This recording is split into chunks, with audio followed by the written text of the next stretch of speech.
Dans la vie, il y a deux grands mystères, l'amour et l'argent. Qu'est-ce que l'amour?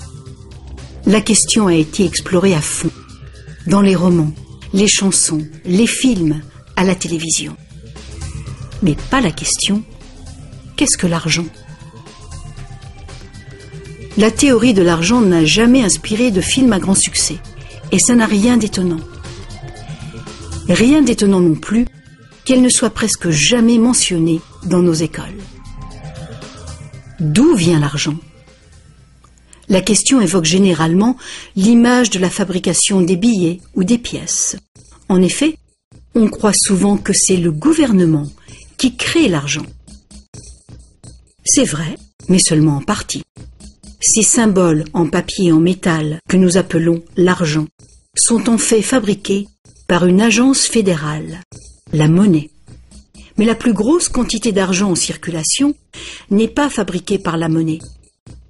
Tous les jours, des montants colossaux d'argent sont créés par des entreprises privées, par les banques. On croit souvent que les banques prêtent l'argent que les déposants leur ont confié. Mais pas du tout. En fait, les banques créent l'argent qu'elles prêtent, pas à partir de leurs bénéfices, ni à partir de l'argent déposé, mais directement à partir des promesses de remboursement faites par les emprunteurs.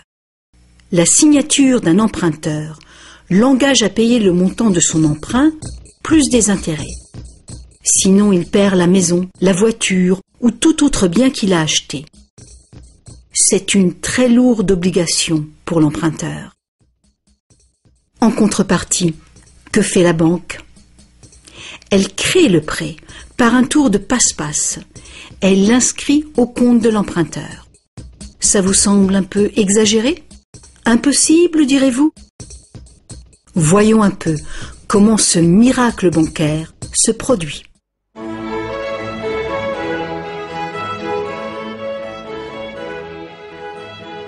Au fil de l'histoire, l'argent a pris bien des formes.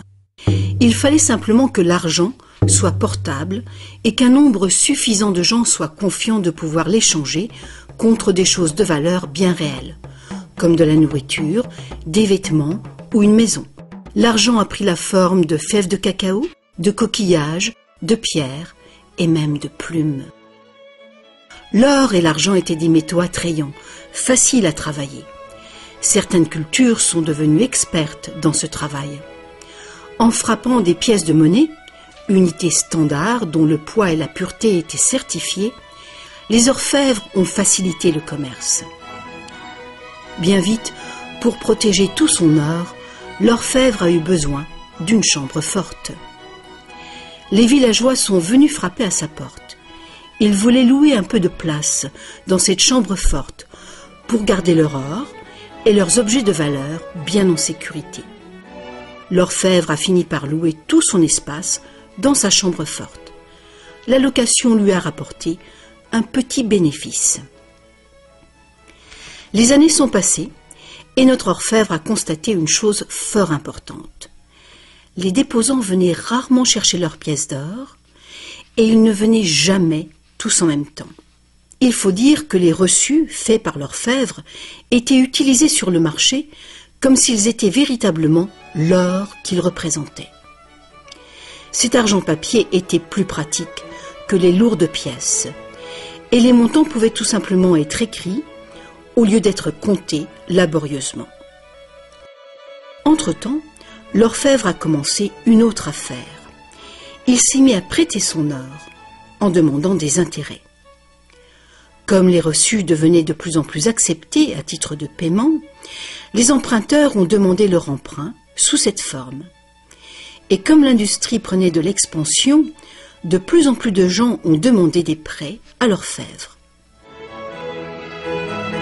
Alors, l'orfèvre a eu une idée plus géniale encore. Il savait que ces déposants venaient rarement chercher leurs pièces d'or. Il a donc pensé qu'il pouvait faire des prêts couverts par l'or de ces déposants. Aussi longtemps que les emprunts seraient remboursés, les déposants n'en sauraient rien. Et l'orfèvre, maintenant plus banquier qu'artisan, feraient de gros bénéfices.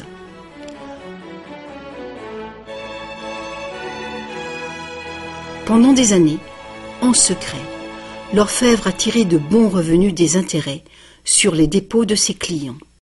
Maintenant gros prêteur, il devenait sans cesse plus riche et il commençait à étaler ses richesses. Les gens l'ont alors soupçonné de dépenser l'argent de ses déposants. Ensemble, ils l'ont menacé de retirer tout leur or si l'orfèvre ne s'expliquait pas sur sa richesse si soudaine. Contrairement à ce qu'on pourrait croire, la situation n'a pas tourné au désastre pour l'orfèvre. Malgré sa duplicité, il a pu montrer que les déposants n'avaient rien perdu. L'or était toujours en sécurité dans la chambre forte. Au lieu de reprendre leur or, les déposants ont demandé à l'orfèvre, devenu leur banquier, de leur verser une partie des intérêts. C'est ainsi que les banques sont nées. Le banquier payait un taux d'intérêt bas sur les dépôts et il faisait payer un dépôt d'intérêt plus élevé sur les prêts. La différence couvrait les frais de fonctionnement et ses bénéfices. La logique du système était simple comme bonjour et semblait être un moyen raisonnable de satisfaire la demande de crédit. Mais les banques ne fonctionnent plus du tout comme ça. L'orfèvre banquier n'était pas du tout satisfait du revenu qui restait après le partage des bénéfices avec ses déposants. La demande de crédit a augmenté rapidement, mais ses prêts restaient limités par le montant d'or dans la chambre forte. Alors, une idée plus géniale encore lui est venue à l'esprit. Puisqu'il était le seul à savoir combien d'or il y avait dans la chambre forte, il pourrait prêter des chèques garantis par de l'or qui n'existait même pas.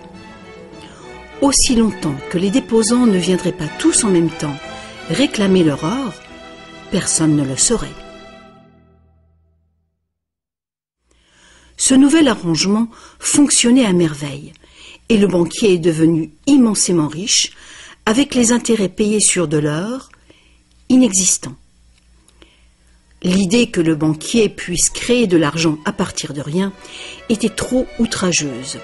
Longtemps, personne n'a rien soupçonné. Mais le pouvoir d'inventer de l'argent est monté à la tête du banquier. Bientôt, l'importance des prêts et l'opulence du banquier ont déclenché de nouveaux soupçons. Certains emprunteurs ont demandé de l'or véritable plutôt que des chèques, et les rumeurs ont monté. Plusieurs déposants fortunés sont venus réclamer leur or. La fin du jeu était proche. Une foule de gens, brandissant des chèques, se sont rassemblés devant les portes closes de la banque. Hélas, le banquier n'avait pas assez d'or pour couvrir tout l'argent papier qu'il avait émis. Pour la première fois, il y avait une ruée sur la banque. Et c'est un phénomène qui épouvante tous les banquiers. Ce phénomène de retrait massif a ruiné des banques individuelles et a endommagé la confiance du public envers les banquiers. Il aurait été simple alors d'interdire cette pratique de créer de l'argent à partir de zéro. Mais les immenses crédits offerts par les banquiers étaient devenus essentiels à l'expansion du commerce européen. La pratique a donc été légalisée et réglementée. Les banquiers ont accepté de respecter des limites sur les montants d'argent fictifs qu'ils pouvaient prêter. Mais ces montants fictifs restaient bien supérieurs à la valeur réelle de l'or déposé dans la chambre forte. Bien souvent, le taux était de 9 $ fictifs pour 1 $ en or. Des inspections surprises permettaient de faire respecter ces réglementations. Un arrangement a aussi été conclu. En cas de ruée sur une banque, les banques centrales soutiendraient les banques locales en leur prêtant de l'or. La bulle du crédit, créée par les banquiers, ne pourrait pas crever et le système ne pourrait pas s'effondrer, sauf s'il y avait beaucoup de ruées sur les banques en même temps.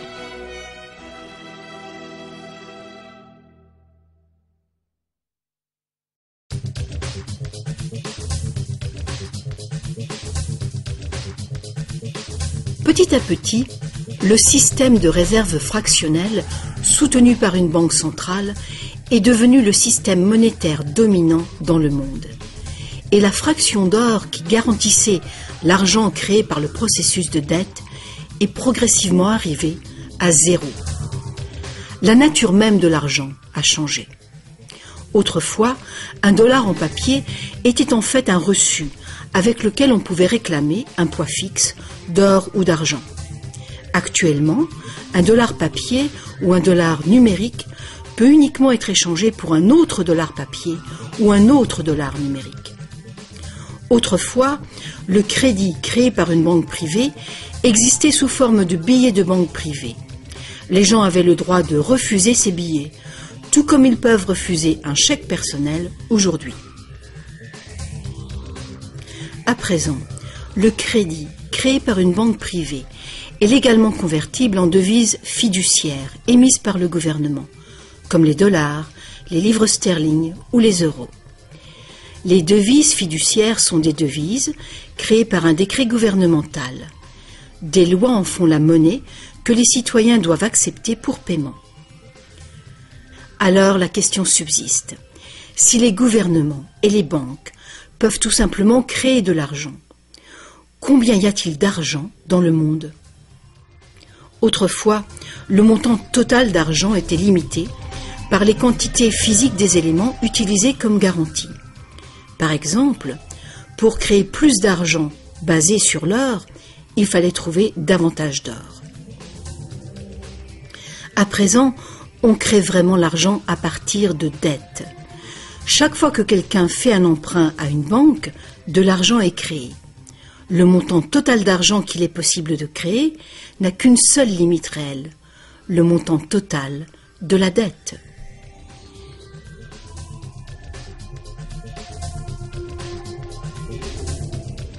Les gouvernements placent une limite légale sur la création d'argent fictif, en imposant des règles sur les obligations de réserve fractionnelles.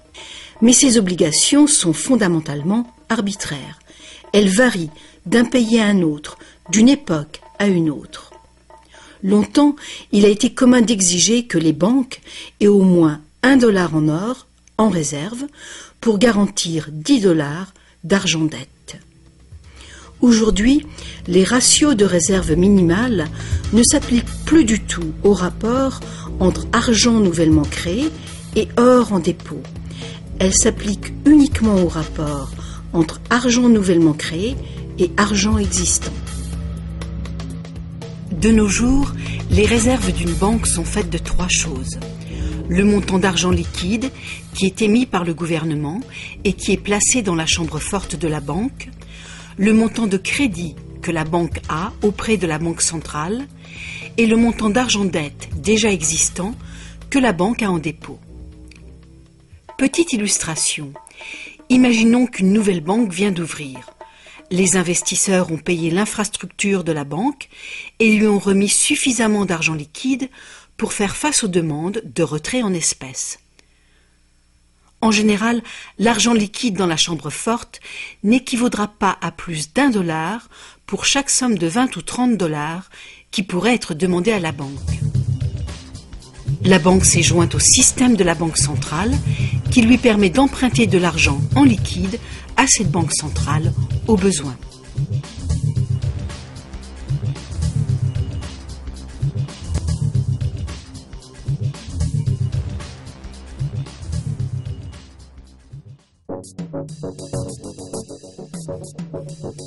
La banque ouvre ses portes et accueille son premier client pour un prêt.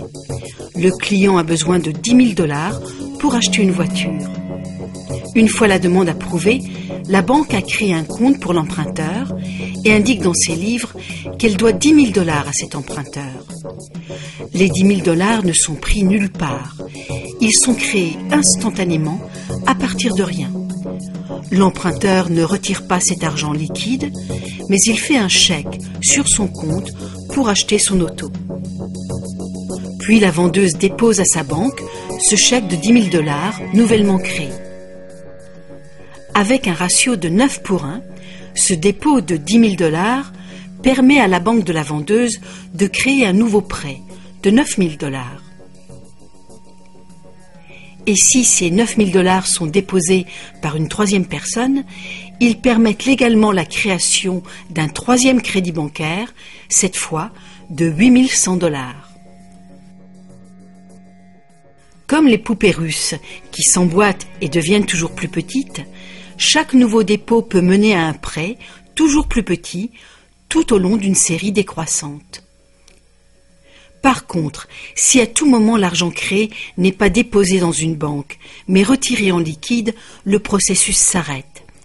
C'est la partie imprévisible du mécanisme de création de l'argent.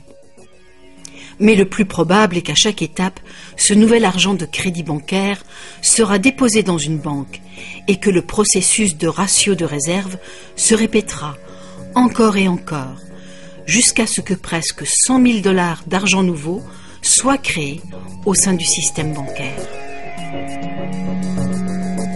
Tout cet argent nouveau est créé entièrement à partir du processus de dette.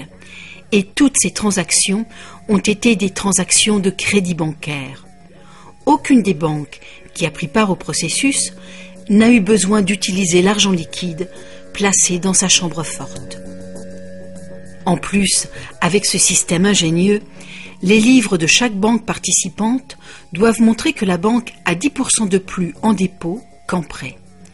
C'est donc un incitatif très fort pour les banques de solliciter des dépôts afin de pouvoir prêter davantage. Tout ceci crée l'idée fausse, mais généralement acceptée, que l'argent vient des dépôts. Bien sûr, rien n'oblige l'une des banques à multiplier le crédit bancaire initial de 10 000 $ pour arriver à un crédit bancaire de 100 000 $. Mais le système bancaire est une boucle fermée. Un crédit créé par une banque devient un dépôt pour une autre banque, et ainsi de suite. En théorie, dans un monde d'échanges égaux, parfait, les banques ne se devraient rien en fin de journée. Et les 10 000 $ créés à partir de rien par une première banque sous forme de crédit bancaire pourraient mener à la création de presque 100 000 $. Ça vous semble absurde? Écoutez un peu. Les ratios actuels de réserve peuvent être bien plus élevés que 9 pour 1. Pour certains types de comptes, 20 pour 1 et même 33 pour 1 sont des ratios tout à fait communs. Il y a même beaucoup d'exceptions où absolument aucune réserve n'est exigée. Alors, bien que les règles soient complexes, la réalité est toute simple. Les banques peuvent créer autant d'argent que nous sommes capables d'en emprunter.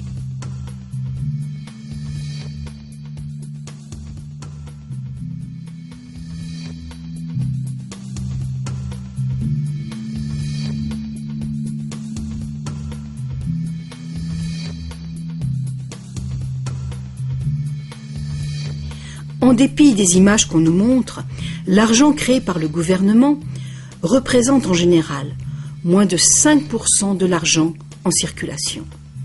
Aujourd'hui, plus de 95% de l'argent a été créé par quelqu'un qui a signé une reconnaissance de dette à une banque. Ces crédits bancaires apparaissent et disparaissent en quantité phénoménale tous les jours, au fur et à mesure que des prêts sont accordés ou remboursés.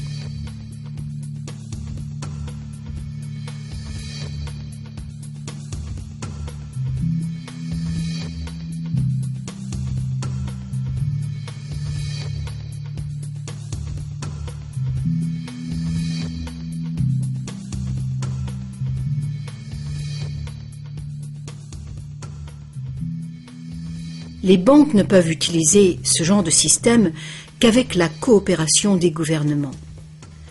Premièrement, les gouvernements passent des lois qui imposent l'utilisation de la devise nationale.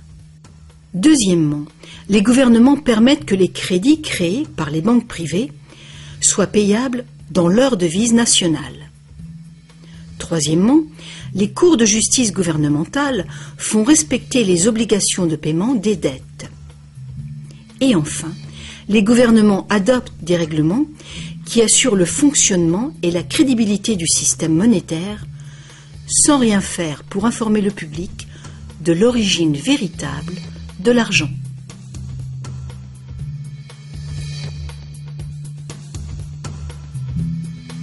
La simple vérité, c'est que quand on signe les papiers d'un emprunt ou d'une hypothèque, la seule chose réelle est notre reconnaissance de dette. Cette reconnaissance de dette est garantie par nos actifs qui seront confisqués si on ne peut pas payer les remboursements. Pour toute personne qui croit que nous allons honorer notre promesse, cet accord de prêt ou d'hypothèque est maintenant un papier échangeable et vendable. Ce papier représente une forme d'argent. L'emprunteur obtient de l'argent grâce à son soi-disant prêt bancaire. Dans le monde réel, un prêt implique que le prêteur a quelque chose à prêter. Si vous avez besoin d'un marteau, ma promesse de vous prêter un marteau que je n'ai pas ne vous servira strictement à rien. Mais dans le monde artificiel de l'argent, la simple promesse faite par une banque de vous prêter de l'argent est considérée comme de l'argent véritable.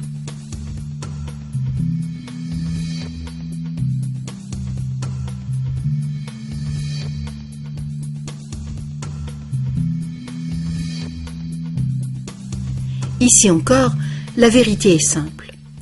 Sans le document signé par l'emprunteur, le banquier n'a rien du tout à prêter. Est-ce que vous vous êtes déjà demandé comment tout le monde, les gouvernements, les entreprises, les familles, peut être endetté en même temps et pour des sommes aussi colossales?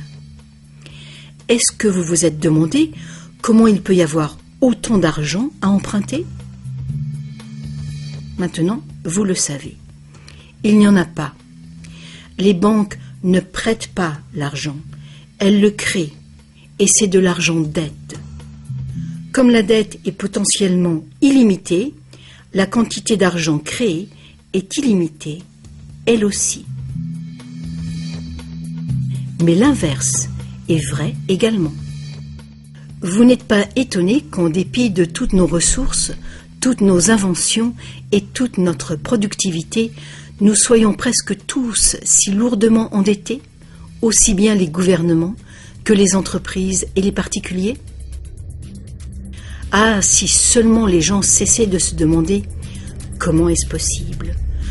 Comment se peut-il que les gens qui produisent toute la richesse réelle soient endettés envers les gens qui ne font que prêter de l'argent, symbole de cette vraie richesse?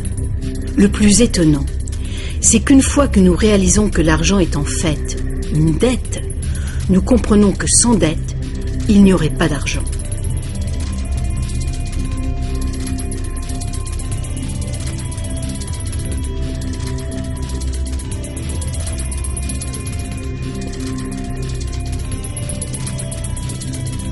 Si toute cette explication est nouvelle pour vous, rassurez-vous, vous n'êtes pas seul. Beaucoup de gens s'imaginent que si toutes les dettes étaient payées, la situation économique irait beaucoup mieux. C'est sûrement vrai au niveau individuel.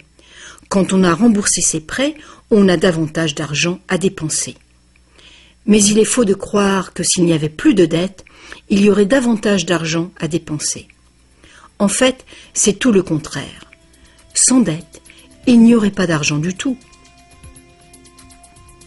Alors, vous voyez, nous dépendons complètement du renouvellement continu du crédit bancaire. Pas de prêt, pas d'argent. C'est exactement ce qui s'est passé durant la Grande Dépression.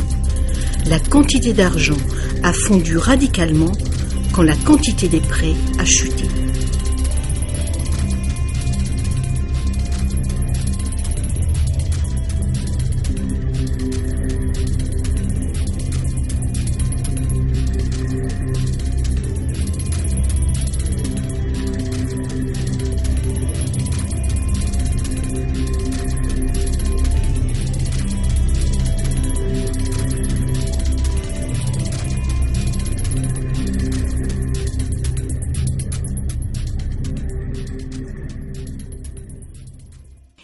Il faut bien souligner que les banquiers créent uniquement le montant du principal. Ils ne créent pas l'argent qui sert à payer les intérêts. Alors, d'où vient cet argent. Le seul endroit où les emprunteurs peuvent obtenir de l'argent pour payer les intérêts est l'ensemble des fonds de l'économie générale. Mais presque tous ces fonds ont été créés de la même façon, à partir de crédits bancaires. Donc partout, il y a des emprunteurs qui se trouvent dans la même situation. Ils cherchent désespérément l'argent pour rembourser le principal et les intérêts dans une réserve globale d'argent qui ne contient que le principal. Il est donc tout à fait impossible pour tout le monde de payer le principal plus les intérêts, à moins que chaque dollar d'intérêt reçu par les prêteurs ne soit recyclé vers ceux qui ont besoin de cet argent pour faire leur paiement.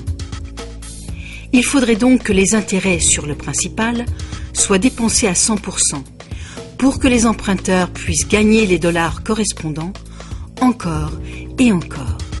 Bien sûr, une grande partie de cet argent est dépensée sous forme d'intérêts payés aux dépositaires, de dividendes et de frais de fonctionnement.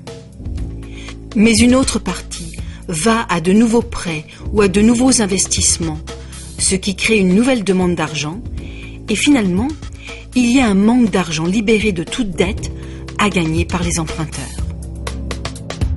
C'est que pour les emprunts à court terme, comme les hypothèques et les emprunts gouvernementaux, où les intérêts dépassent de loin le principal, les risques de saisie et donc les dangers pour l'économie sont très grands, à moins de créer beaucoup d'argent pour payer les intérêts. Pour que la société continue de fonctionner, le taux des saisies doit rester bas. De plus en plus de nouvelles dettes doivent être créées pour trouver l'argent qui servira à payer les dettes précédentes. Alors bien sûr, la dette totale augmente, et les intérêts aussi, ce qui cause une escalade exponentielle de l'endettement. Seul le temps qui sépare la création des nouveaux emprunts et leur remboursement empêche le manque d'argent global de mettre le système en faillite. Mais pendant que le monstre du crédit bancaire grossit, le besoin de créer toujours plus d'argent pour le nourrir devient toujours plus urgent. Pourquoi les taux d'intérêt sont-ils si bas? Pourquoi recevons-nous des cartes de crédit que nous n'avons jamais demandées? Pourquoi est-ce que le gouvernement dépense plus vite que jamais? Est-ce que ce ne serait pas pour éviter l'effondrement de tout le système monétaire? On peut donc se demander, est-ce que ça peut continuer infiniment? Est-ce qu'un effondrement n'est pas inévitable?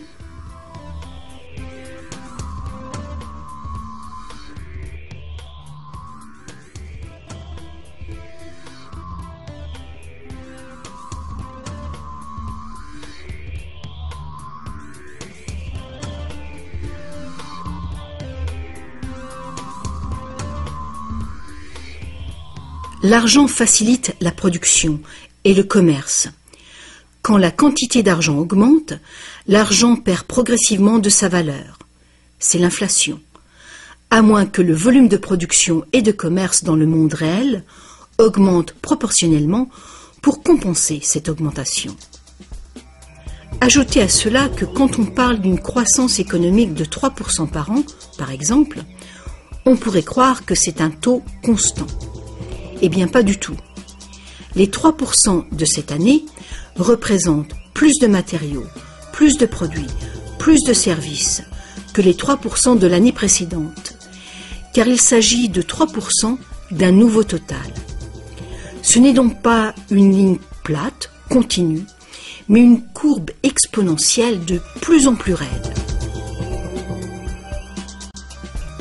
Le véritable problème est qu'une croissance perpétuelle de l'économie réelle exige une escalade perpétuelle de la consommation des ressources et de l'énergie.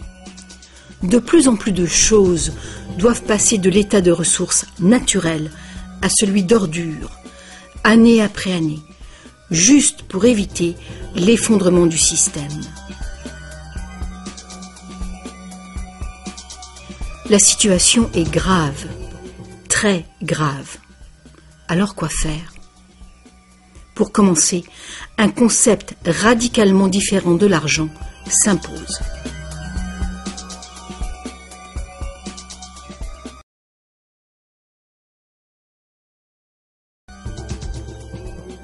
Le temps est venu pour les gens de se poser 4 questions simples et de les poser à leur gouvernement. Partout dans le monde, les gouvernements empruntent de l'argent avec intérêt aux banques privées. La dette gouvernementale est une composante majeure de la dette globale. Et une énorme partie de nos taxes va au paiement de cette dette. Maintenant, nous savons que les banques créent l'argent qu'elles prêtent et que les gouvernements les autorisent à le faire. Nous savons aussi que les gouvernements créent les devises par décret et qu'ils ont au moins le même droit que les banques de créer leur propre argent. Alors, première question. Pourquoi est-ce que les gouvernements choisissent d'emprunter de l'argent aux banques privées avec intérêt quand ils pourraient créer tout l'argent qu'il leur faut sans intérêt? Deuxième question. Pourquoi créer de l'argent à partir du processus de dette?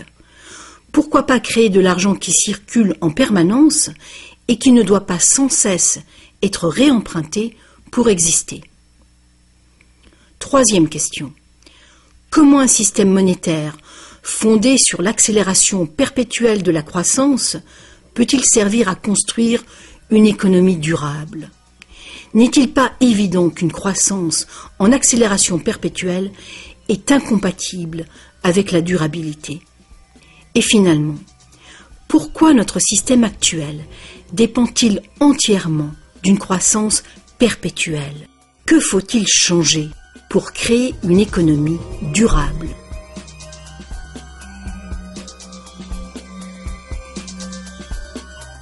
À une certaine époque, faire payer un intérêt quelconque sur un emprunt était qualifié d'usure et était passible de sanctions très sévères, allant jusqu'à la peine de mort. Chaque grande religion interdisait l'usure. La plupart des arguments avancés contre l'usure étaient d'ordre moral. La seule finalité légitime de l'argent était de faciliter les échanges de biens et de services réels.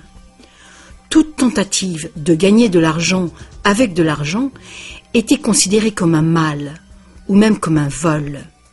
Mais comme les besoins de crédits commerciaux augmentaient, les arguments moraux ont fini par céder. On en est venu à dire que prêter de l'argent constituait un risque pour le prêteur, et qu'il était donc justifié de faire des profits sur un prêt.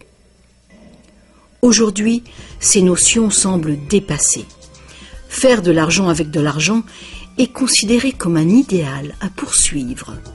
Pourquoi travailler si on peut faire travailler son argent pour soi? Ceci dit, quand on parle d'avenir durable, il est clair que faire payer des intérêts constitue un problème d'ordre moral et d'ordre pratique. Imaginons une société capable de durer des siècles parce qu'au lieu de piller ses ressources, elle consomme uniquement ce qu'il lui faut dans l'immédiat. On ne coupe pas plus d'arbres qu'il n'en pousse. Toute l'énergie est renouvelable, solaire, gravitationnelle ou géothermique, magnétique ou autre.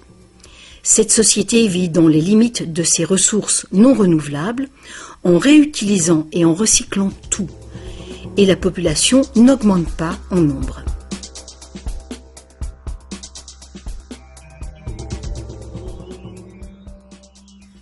Cette société ne pourrait jamais fonctionner avec un système monétaire qui dépend complètement d'une croissance en accélération perpétuelle. Une économie stable aurait besoin d'une quantité d'argent qui puisse rester stable. Imaginons que cette quantité totale d'argent stable est représentée par ce grand cercle.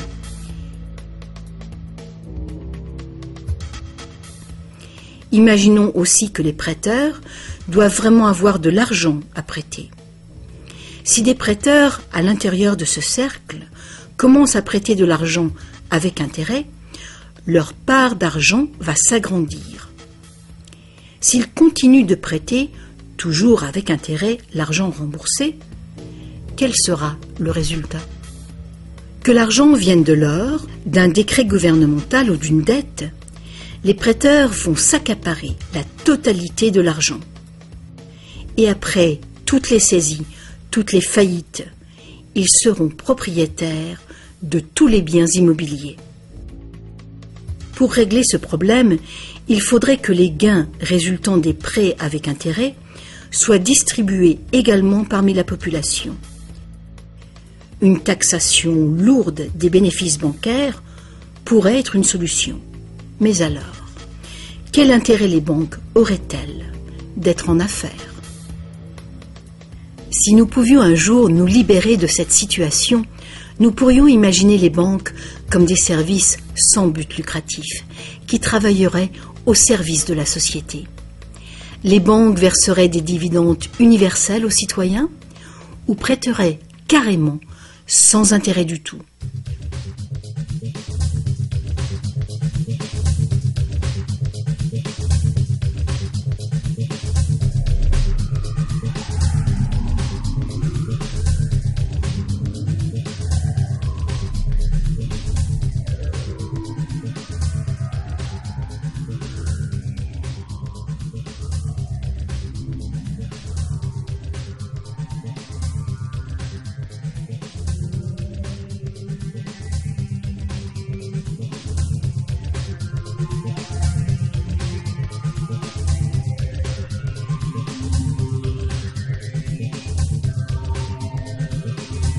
Si tous ces problèmes viennent de la nature fondamentale du système, inutile d'essayer de bricoler le système.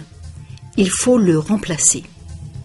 Beaucoup de critiques réclament un retour à l'étalon or, disant qu'il a fait ses preuves de fiabilité. Ils ignorent les arnaques qui peuvent être commises avec l'or. Limer les pièces, altérer le métal, le déprécier, accaparer le marché. Bref, toutes les pratiques déjà utilisées du temps de l'ancienne Rome qui ont contribué à sa chute. Certains préconisent un étalon argent, car ce métal est plus abondant que l'or, ce qui rend plus difficile le monopole du marché. Mais beaucoup de gens questionnent la pertinence de revenir aux métaux précieux. L'idée de porter de gros sacs pleins de pièces n'enchante personne. L'argent papier, l'argent numérique, le plastique, ou plus probablement l'argent biométrique, seront les moyens d'échange. Et ils présentent ce potentiel de créer de l'argent dette en quantité illimitée. En définitive, si l'or était à nouveau le seul étalon, tous les gens qui n'ont pas d'or se retrouveraient tout à coup sans argent. D'autres partisans des réformes monétaires ont conclu que l'avarice et la malhonnêteté sont les principaux problèmes et qu'il y a sans doute de meilleurs moyens de créer un système monétaire équitable et honnête sans passer par l'argent ou l'or. Des esprits inventifs ont proposé une variété d'options. Beaucoup de systèmes de troc privés créent de l'argent dette, mais ils le font ouvertement, sans intérêt. Un exemple est le système de troc où la dette est exprimée en promesse d'heures de travail.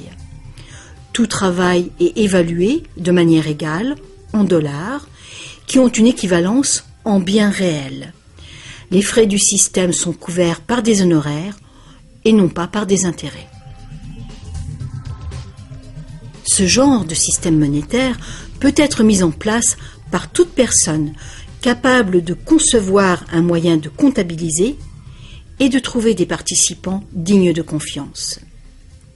Mettre en place un système de troc local est une bonne mesure de planification d'urgence pour une communauté, même si ce système n'est guère utilisé actuellement. La réforme monétaire, comme la réforme électorale, est un vaste sujet qui exige une volonté de penser autrement et de changer.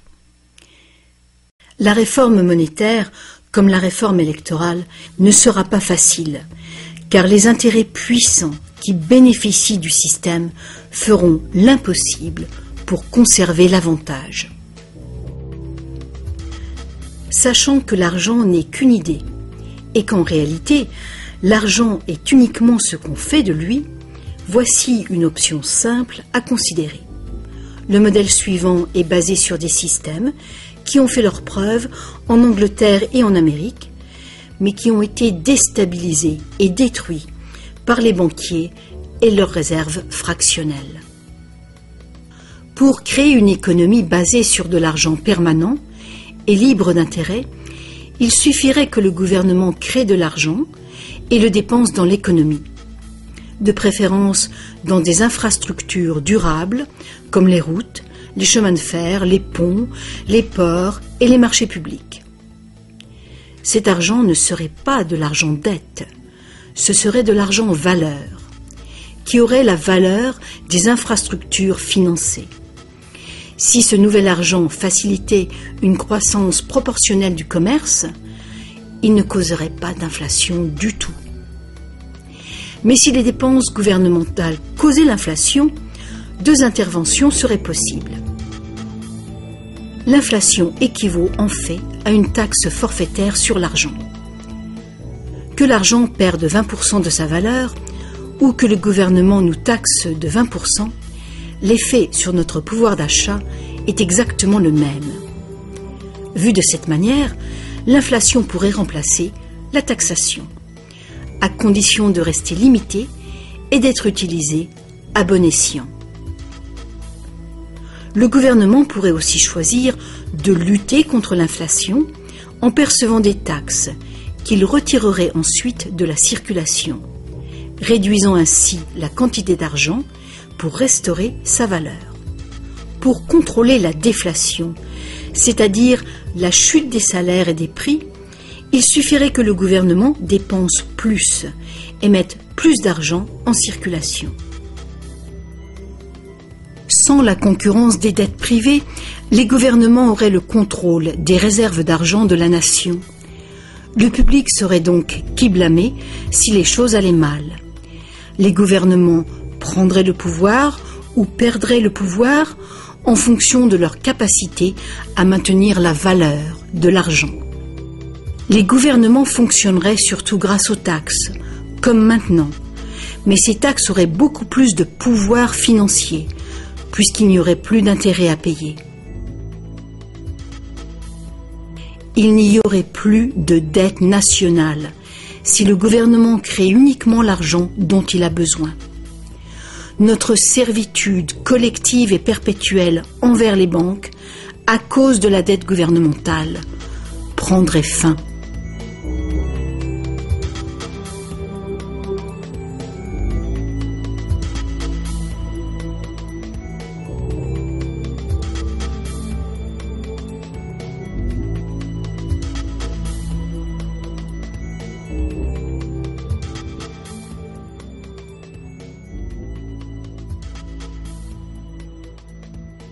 On nous a trompés. Ce qu'on appelle démocratie et liberté sont devenus en réalité une forme ingénieuse et invisible de dictature économique. Aussi longtemps que notre société dépendra du crédit bancaire pour son apport d'argent, les banquiers continueront de décider qui reçoit de l'argent ou pas.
Peu de gens savent aujourd'hui que l'histoire des États-Unis, depuis la Révolution de 1776, a été en grande partie une lutte épique pour se libérer du contrôle des banques mondiales dominées par les Rothschild. Cette lutte a finalement été perdue en 1913, quand le président Woodrow Wilson a signé la loi de la réserve fédérale, donnant le pouvoir de créer l'argent américain à un cartel de banques internationales.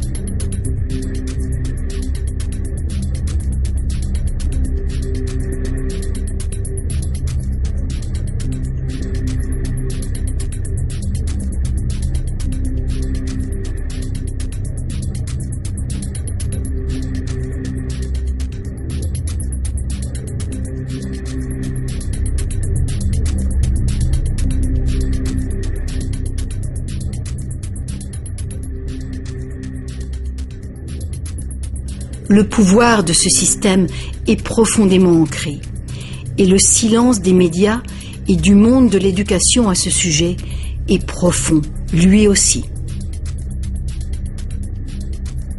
Il y a des années, un vice-premier ministre du Canada a fait un sondage informel auprès de nombreux professionnels bien éduqués et auprès de simples citoyens.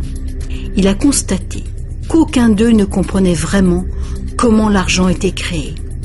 En fait, on peut probablement dire que la majorité des gens, y compris les simples employés des banques, n'ont jamais réfléchi à la question. Et vous ?